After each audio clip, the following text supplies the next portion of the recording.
All right, what's up, everybody? We're back again. Valentine's Day, ooh la la. We have a really fun menu. It's a little more simple this week, but nonetheless, going to be really fun. We're going to go through the first two courses because the final course is just an eat. You don't have to do anything, which is always nice. Make sure that your oven's at 350. I realized last time I didn't tell you what temperature it should be at, but that's going to be 350. We're going to plate the beet salad, but right before that, we're going to prep our little cannelloni for the main course. This is stuffed with crab. Delicious house-made pasta. It'll come wrapped up like this. I have this cool little tray right here, which if you have something like this, awesome. If not, just use a small pot or a small, anything with sides to it. You don't want like a plate because you don't want the sauce to go everywhere. I'm going to grab some of this green peppercorn cream sauce and we're just going to go over the top. Not all of it. You're only going to use about half or so, maybe even a little less than half.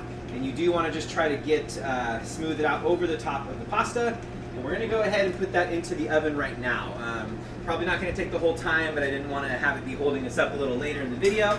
So we're going to get that in there. Once again, 350, not too hot, otherwise it'll burn the sauce on top.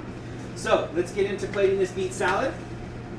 Cool plate here. We're going to start off on the very bottom. This is going to be a horseradish creme fraiche. So we make it creme fraiche here in house.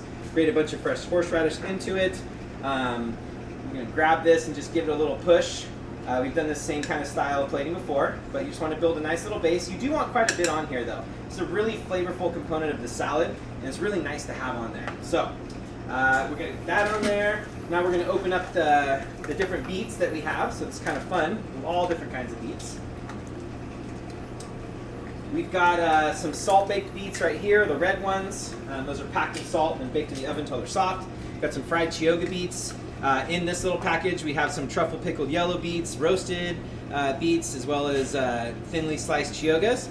We got some truffle vinaigrette right here. We're going to pour a little bit in there, and we're going to pour a little bit in there. You can use all of it, you can use some of it, doesn't really matter. You want to keep the red beets separate. They get really stainy with everything. You'll turn everything pink, which, maybe you want pink. Not sure, but nonetheless, if you don't want it, hold it out for then. So, we're going to start out with our bulkier items. As you can see, look at that pink just instantaneously happen in the liquid.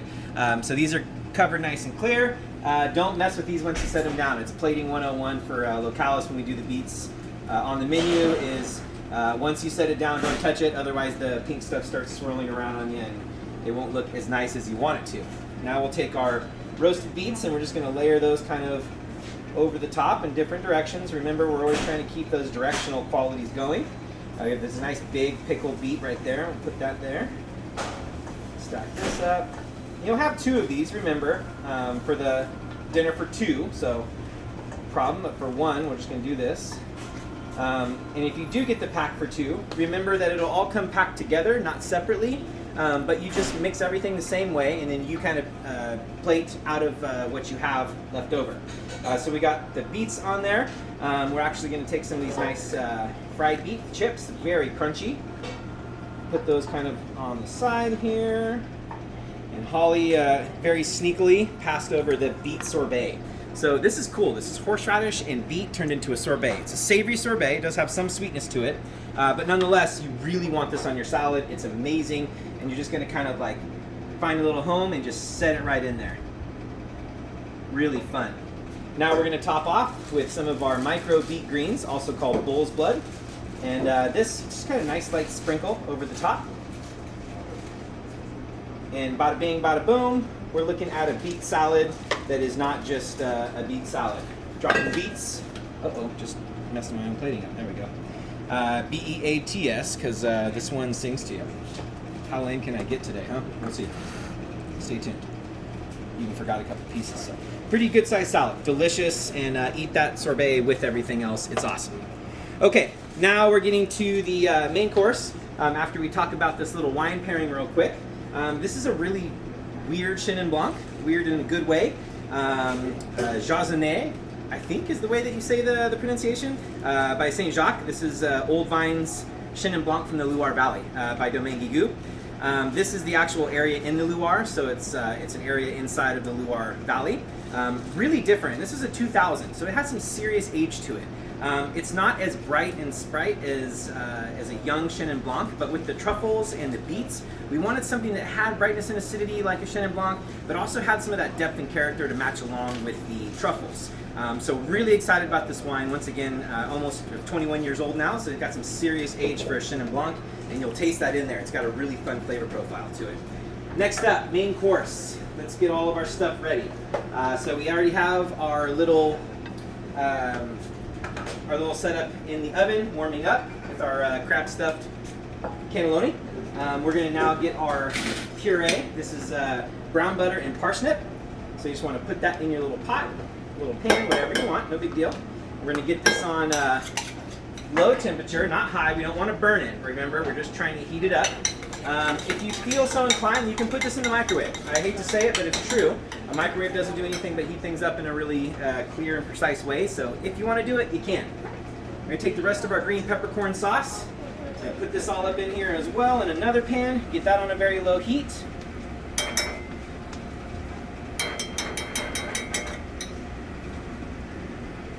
Very low, perfect, and let those kind of get going. Now, we've got a couple other elements. We'll open this up, and there's the broccoli from Patrick's Garden. Absolutely amazing broccoli. We've dealt with this before, and love to bring it back again. We also have this, did that same kind of roulade method that we did for the filet mignon, and now we're doing it with ribeye. So fattier, incredible texture on this. It's already sous vide, so once again, you don't have to worry so much about finishing the steak in the pan. So we're going to go ahead and get our cast iron or black steel pan going. And I'm going to get some oil. I knew it was here somewhere. A little bit, not too much. Get that on high heat because we're going to get that ripping for our sear on our steak. Now this is seasoned on the inside as we rolled it back up, but you always just want a little bit more, so just give that a nice little seasoning on both sides. Just kind of want to eat this right now. And we are going to stir our sauces real quick. This is already getting nice and warm. Cream sauce. Puree is a little thicker. It's going to take a little bit longer to warm up.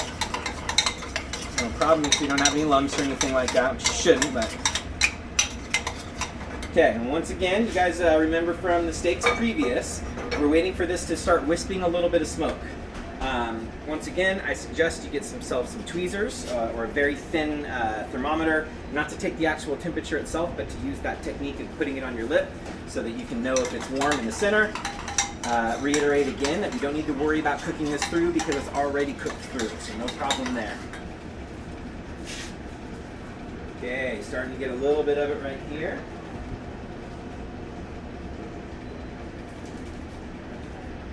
Okay, as you can see, we're starting to get some nice color.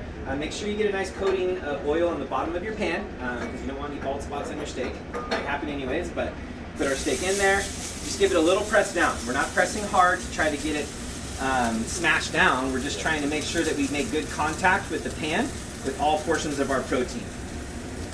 Turn this down just a little bit. Don't want to burn our oil. Looks like my beautiful pink peppercorn, or my green peppercorn sauce, sorry, is done. I'm going to put that off and just let it kind of stay there. It'll stay nice and warm.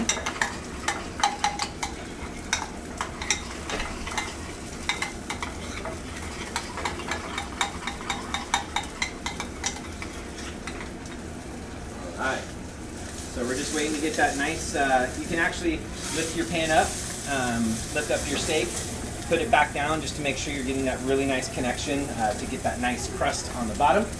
I've got this big gob of butter right here. Get some butter for this steak. It's delicious. We also are going to heat up the broccoli in the same pan. So we want to be able to use the heat of the pan and the butter to bring that broccoli, which has already been fire roasted, up to temperature. So, all right. Now, check our steak. This isn't like fish, right? Like we're not so worried about it sticking or anything like that. Oh yeah, look at that. Beautiful crust. Little bald spot in the center there. Once again, no problem. Happens all the time. That can be fixed with the butter base. So now we are on the second side here. roasting. I don't think we're going to have to put this in the oven. You might have to with the bigger portion. This is for one. There is a portion for two. We plate it as one, or you get it in the packet as one, just because we thought it'd be kind of fun to share with you guys since it's Valentine's Day and all. But nonetheless, on the thinner pieces for one person, you shouldn't have to put it into the oven. If you do have to put it into the oven for the two-person dinner, once again, just check every like 5 to 8 minutes in the 350-degree oven, and just check to see if it's warm in the center. That's all you need it to be. Super easy. I'm probably overdoing this. You guys probably already know this by now, but oh well. Just trying to make sure you guys have an amazing night. Okay, now we've got our sauce here. Same thing. We're gonna go right to the center of the cannelloni, filled with crab, and yep, nice and hot. So we're gonna pull that out. Don't worry if your sauce gets a little bubbly, a little bit, baked. That's fine. It's delicious on top of that pasta. We're not worried about it at all. Now we're looking at our beautiful steak, and here we go. Drop that butter in. Get yourself a nice big spoon. It doesn't have slots on it. That's stupid. First one I grabbed, of course, had slots on it. And now we're just going to let that butter sit at the bottom with the heat on still, and we're going to start basting that hot butter over the top of our steak. Once again, the theory behind this is you add that butter in, even though the pan is really hot, the oil will take the temperature that the butter can go up before it burns. As you can see, it's definitely brown butter, but it's not burnt right now. And remember that little bald spot that we had on our steak? Gone. That's that nice basting power right there. Now we still have this beautiful semi-meaty butter in the pan. Flip the steak over, look at that crust. So pretty. Perfect. Now we're going to take our broccoli, dump it in there. Okay, we don't want it to cook too much, but nonetheless, we just want to get it up to temperature. And we're just going to keep basting over and hit our broccoli with the hot oil. It will not take very much to heat this broccoli up. Like I said, it's already been roasted heavily in the wood fire oven. Bringing it to life. This is smelling so good. I can't wait for smell-o-vision. I know it's going to happen in my lifetime. I just can't wait. Okay. Shut my pan off. Just let it sit there for a little bit. If you're going to be gone for a long amount of time, please make sure to take that steak out of the pan. You don't want it to overcook. Now, plating. Let's get to it. Take a nice big plop of our puree. I'm going to just give that a nice little round.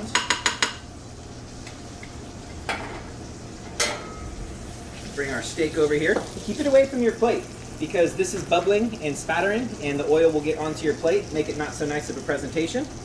Ooh, the crust on this is so good. I'm going to set that kind of off-center to this. Perfect. Now I'm going to grab our little cannelloni. Once again, nice and hot, delicious. Stuffed with crab, bechamel, and all the stuff. Okay, and now we're going to lay that down. Do not waste the sauce. So take that sauce and just dump it right on there. It's already hot, so you got to worry about it. Okay. Now we got our beautiful broccoli. It's definitely hot. You can hear crispy. It's kind of nice to have those little leaves nice and crispy. It'll add great texture to your dish. Put those right up in the center here. Last but not least, we got the last of our sauce. We want to go over the cannelloni. We'll go a little bit over our steak, a little bit over our broccoli. Now the last little bit that you'll have in here is this gremolata, sourdough and truffle. Delicious. This is for the broccoli specifically, but the whole dish will do well. So you're just gonna toss that on top of the broccoli. And there we go. Surf and turf. I guess this is, I don't know, I was gonna say 2.0, but it's probably way more than 2.0 now. So here we go, beautiful, delicious dish. Wine pairings, both Syrahs. Not your traditional pairing for this, but I love with the green peppercorn and the broccoli, something that has that nice ability to go for something rich and heavy, but also show its beautiful green notes. And I think Syrah does that extremely well. Red Mountain, this is from Washington, domestic Syrah. Delicious, incredible wine. And then if you went for the chef's pairing, the upgraded pairing, this is Igigal, the most famous family in Côte Rôtie, or one of the most famous families in Côte Rôtie. This is their Village, so 2015. Incredible wine. Both are going to go extremely well with this dish. And can't wait to feed you guys this weekend, and have a great one, and happy Valentine's Day.